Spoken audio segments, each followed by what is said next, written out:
The Hobbit by JRR Tolkien. Chapter 10. A Warm Welcome. The day grew lighter and warmer as they floated along. After a while, the river rounded a steep shoulder of land that came down upon their left. Under its rocky feet, like an inland cliff, the deepest stream had flowed, lapping and bubbling. Suddenly, the cliff fell away. The shores sank. The trees ended. Then Bilbo saw a sight. The lands opened wide about him, filled with the waters of the river, which broke up and wandered in 100 winding courses, or halted in marshes and pools dotted with isles on every side. But still a strong water flowed on steadily through the midst, and far away, its dark head in a torn cloud, there loomed the mountain. Its nearest neighbours to the northeast, and the tumbled land that joined it to them, could not be seen. All alone it rose and looked across the marshes to the forest. The lonely mountain. Bilbo had come far and through many adventures to see it, and now he did not like the look of it in the least. As he listened to the talk of the raftmen and pieced together the scraps of information they let fall, he soon realised that he was very fortunate ever to have seen it at all, even from this distance. Dreary as had been his imprisonment, and unpleasant as was his position, to say nothing of the poor dwarfs beneath him, still he had been more lucky than he had guessed. The talk was all of the trade that came and went on the waterways, and the growth of the traffic on the river as the roads out of the east towards Mirkwood vanished or fell into disuse, and of the bickerings of the lakemen and the wood elves about the upkeep of the forest river and the care of the banks. Those lands had changed much since the days when dwarves dwelt in the mountain, days which most people now remembered only as a very shadowy tradition. They had changed even in recent years, and since the last news that Gandalf had had of them. Great floods and rains had swollen the waters that flowed east, and there had been an earthquake or two, which some were inclined to attribute to the dragon, alluding to him chiefly with a curse and an ominous nod in the direction of the mountain. The marshes and bogs had spread wider and wider on either side. Paths had vanished, and many a rider and wanderer too, if they had tried to find the lost ways across. The elf road through the wood, which the dwarfs had followed on the advice of Bjorn, now came to a doubtful and little-used end at the eastern edge of the forest. Only the river offered any longer a safe way from the skirts of Mirkwood in the north to the mountain-shadowed plains beyond, and the river was guarded by the wood elves' king. So you see, Bilbo had come in the end by the only road that was any good. It might have been some comfort to Mr. Baggins shivering on the barrels if he had known that news of this reached Gandalf far away and had given him great anxiety, and that he was in fact finishing his other business, which does not come into this tale, and getting ready to come in search of Thorin's company. But Bilbo did not know it. All he knew was that the river seemed to go on and on and on forever, and he was hungry, and had a nasty cold in the nose, and did not like the way the mountains seemed to frown at him, and threaten him as it drew ever nearer. After a while, however, the river took a more southerly course, and the mountain receded again, and at last, late in the day, the shores grew rocky. The river gathered all its wandering waters together in a deep and rapid flood, and they swept along at great speed. The sun had set when, turning with another sweep towards the east, the forest river rushed into the long lake. There it had a wide mouth with stony, cliff-like gates at either side, whose feet were piled with shingles. The long lake! Bilbo had never imagined that any water that was not the sea could look so big. It was so wide that the opposite shores looked small and far, but it was so long that its northerly end, which pointed towards the mountain, could not be seen at all. Only from the map did Bilbo know that way up there, where the stars of the Wain were already twinkling, the running river came down into the lake from the dale, and with the forest river filled with deep waters, what must once have been a great deep rocky valley.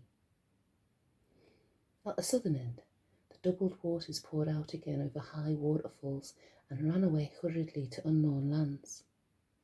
In the still evening air, the noise of the falls could be heard like a distant roar. Not far from the mouth of the forest river was a strange town he heard the elves speak of in the king's cellars. It was not built on the shore, though there were a few huts and buildings there, but right out on the surface of the lake, protected from the swirl of the entering river by a promontory of rock which formed a calmed bay. A great bridge made of wood ran out to on huge piles made of forest trees was built a busy wooden town, not a town of elves, but of men, who still dared to dwell here under the shadow of the distant Dragon Mountain. They still throve on the trade that came up the great river from the south, and was carted past the falls to their town. But in the great days of old, when Dale in the north was rich and prosperous, they had been wealthy and powerful, and there had been fleets of boats on the waters, and some were filled with gold, and some with warriors and armour, and there had been wars and deeds which were now only a legend. The rotting piles of a greater town could still be seen along the shores when the waters sank in a drought. But men remembered little of all that, though some still sang old songs of the dwarf kings of the mountain, Thror and Thrain of the race of Durin, and of the coming of the dragon and the fall of the lords of Dale. Some sang too that Thror and Thrain would come back one day, and gold would flow in rivers through the mountain gates, and all that land would be filled with new song and new laughter. But this pleasant legend did not much affect their daily business. As soon as the raft of barrels came in, sight boats rowed out from the piles of the town, and voices hailed the raft steerers. Then ropes were cast, and oars were pulled, and soon the raft was drawn out of the current of the forest river and towed away round the high shoulder of rock into the little bay of Lake Town. There it was moored, not far from the shoreward head of the great bridge. Soon men would come up from the south and take some of the casks away, and others they would fill with goods they had brought to be taken back up the stream to the Wood Elf's home. In the meantime, the barrels were left afloat while the elves of the raft and the boatmen went to feast in Lake Town. They would have been surprised if they could have seen what happened down by the shore after they had gone and the shades of night had fallen. First of all, the barrel was cut loose by Bilbo and pushed to the shore unopened. Groans came from inside, and out crept a most unhappy dwarf. Wet straw was in his bedraggled beard, and he was so sore and stiff, so bruised and buffeted, he could hardly stand or stumble through the shallow waters to lie groaning on the shore. He had a famished and a savage look, like a dog that had been chained and forgotten in a kennel for a week. It was Thorin, but you could have only told it by his golden chain and by the colour of his now dirty and tattered sky-blue hood with its tarnished silver tassel. It was some time before he would even be polite to the Hobbit. "Well, are you alive or are you dead?" asked Bilbo, quite crossly. Perhaps he had forgotten that he had had at least one good meal more than the dwarves, and also the use of his arms and legs, not to speak of a greater allowance of air. "Are you still in prison, or are you free? If you want food, and if you want to go on with this silly adventure, it's yours after all, and not mine. You had better slap your arms and rub your legs, and try and help me get the others out while there is a chance." Thorin, of course, saw the sense of this, so after a few more groans, he got up and he helped the Hobbit as well as he could. In the darkness, floundering in the cold water, they had a difficult and very nasty job finding which were the right barrels. Knocking outside and calling, only discovered about 6 dwarfs that could answer. These were unpacked and helped ashore, where they sat or lay muttering and moaning. They were so soaked and bruised and scraped that they could hardly yet realise their release or be properly thankful for it. Dwalin and Balin were two of the most unhappy, and it was no good asking them to help. Bifur and Bofur were less knocked about and drier, but they lay down and would do nothing. Filly and Killy, however, who were young, for dwarves, and had also been packed more neatly with plenty of straw into smaller casks, came out more or less smiling, with only a bruise or two and a stiffness that soon wore off. "I hope I never smell the smell of apples again," said Filly. "My tub was full of it. To smell apples everlastingly when you can scarcely move and are cold and sick with hunger is maddening.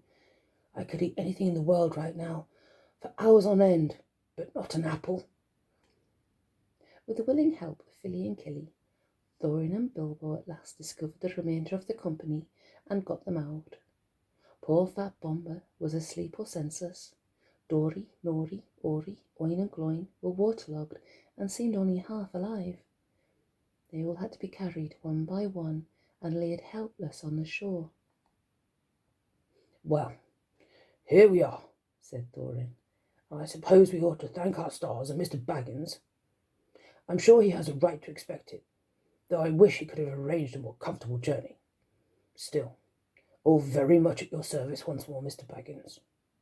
No doubt we shall feel probably grateful when we are fed and recovered. In the meanwhile, what next?" "I suggest Lake Town," said Bilbo. "What else is there?" Nothing else could, of course, be suggested. So, leaving the others, Thorin and Filly and Killy and the Hobbit went along the shore to the Great Bridge. There were guards at the head of it, but they were not keeping very careful watch, for it was so long since there had been any real need. Except for occasional squabbles about river tolls, they were friends with the Wood Elves. Other folk were far away, and some of the younger people in the town openly doubted the existence of any dragon in the mountain, and laughed at the greybeards and gammers who said they had seen him flying in the sky in their young days. That being so, it is not surprising that the guards were drinking and laughing by a fire in their hut, and did not hear the noise of the unpacking of the dwarves or the footsteps of the 4 scouts. Their astonishment was enormous when Thorin Oakenshield stepped in through the door. "Who are you, and what do you want?" they shouted, leaping to their feet and groping for weapons. "Thorin, son of Thrain, son of Thror, king under the mountain," said the dwarf in a loud voice, and he looked it, in spite of his torn clothes and draggled hood. The gold gleamed on his neck and waist. His eyes were dark and deep. "I have come back. I wish to see the master of your town." Then there was tremendous excitement. Some of the more foolish ran out of the hut as if they expected the mountain to go golden in the night and all the water of the lake turn yellow right away. The captain of the guard came forward. "And who are these?" he asked, pointing to Filly and Killy and Bilbo. "The sons of my father's daughter," answered Thorin. "Filly and Killy, of the race of Durin, and Mr. Baggins, who has travelled with us out of the west." "If you come in peace, lay down your arms," said the captain. "We have none," said Thorin, and it was true enough. Their knives had been taken from them by the Wood Elves, and the great sword Orgris too. Bilbo had his short sword hidden as usual, but he said nothing about that. "We have no need of weapons. Who return at last our own as spoken of old. Nor could we fight against so many. Take us to your master." "He is at feast," said the captain. "Then all the more reason for taking us to him," burst in Filly, who was getting impatient at these solemnities. "We are worn and famished after our long road, and we have sick comrades. Now make haste, and let us have no more words, or your master may have something to say to you." "Follow me, then," said the captain, and with 6 men about them, he led them over the bridge, through the gates, and into the marketplace of the town. This was a wide circle of quiet water, surrounded by the tall piles on which were built the greater houses, and by long wooden quays with many steps and ladders going down to the surface of the lake. From one great hall shone many lights, and there came the sound of many voices. They passed its doors and stood blinking in the light, looking at long tables filled with folk. I am Thorin, son of Thrain, son of Thrall, king under the mountain. I return, cried Thorin in a loud voice from the door, before the captain could say anything. All leapt to their feet. The master of the town sprang from his great chair, but none rose in greater surprise than the raftsmen of the elves who were sitting at the lower end of the hall. Pressing forward before the master's table, they cried, "These are the prisoners of our king that have escaped, wandering vagabond dwarves who could not give any good account of themselves, sneaking through the woods and molesting our people." "Is this true?" asked the master. As a matter of fact, he thought it far more likely than the return of the king under the mountain, if any such person had ever existed. "It is true that we were wrongfully waylaid by the Elven King and imprisoned without cause as we journeyed back to our own land," answered Thorin. "But lock nor bar may hinder the homecoming spoken of old. Nor is this town in the Wood Elves' realm. I speak to the master of the town of the Men of the Lake, not to the raftmen of the king." Then the master hesitated and looked from one to the other. The Elven King was very powerful in those parts, and the master wished for no enmity with him, nor did he think much of the old songs, giving his mind to trade and tolls, to cargoes and gold, to which habit he owed his position. Others were of different mind, however, and quickly the matter was settled without him. The news had spread from the doors of the hall like fire through the town. People were shouting inside the hall and outside it. The quays were thronged with hurrying feet. Some began to sing snatches of old songs concerning the return of the king under the mountain. That it was Thror's grandson, not Thror himself, that had come back, this did not bother them at all. Others took up the song, and it rolled loud and high over the lake. The king beneath the mountains, the king of carven stone, the lord of silver fountains, shall come into his own. His crown shall be upholden, his harp shall be restrung, his halls shall echo golden, the songs of yore resung. The woods shall wave on mountains, and grass beneath the sun. His wealth shall flow in fountains, and the rivers golden run. The streams shall run in gladness, the lakes shall shine and burn. All sorrow fail and sadness at the mountain king's return. So they sang, all very like that, only there was a great deal more of it, and there was much shouting as well as the music of harps and of fiddles mixed up with it. Indeed, such excitement had not been known in the town in the memory of the oldest grandfather. The wood elves themselves began to wonder greatly, and to even be afraid. They did not know, of course, how Thorin had escaped, and they began to think their king might have made a serious mistake. As for the master, he saw there was nothing else for it but to obey the general clamour, for the moment at any rate, and to pretend to believe that Thorin was what he said. So he gave up to him his own great chair, and set Filly and Killy beside him in places of honour. Even Bilbo was given a seat at the high table, and no explanation of where he came in. No songs had alluded to him even in the obscurest way. This wasn't asked for in the general bustle. Soon afterwards, the other dwarfs were brought into the town amid scenes of astonishing enthusiasm. They were all doctored and fed and housed and pampered in the most delightful and satisfactory fashion. A large house was given up to Thorin and his company. Boats and rowers were put at their service, and crowds sat outside and sang songs all day, or cheered if any dwarf showed so much as his nose. Some of the songs were old ones, but some of them were quite new and spoke confidently of the sudden death of the dragon and of cargoes of rich presents coming down the river to Lake Town.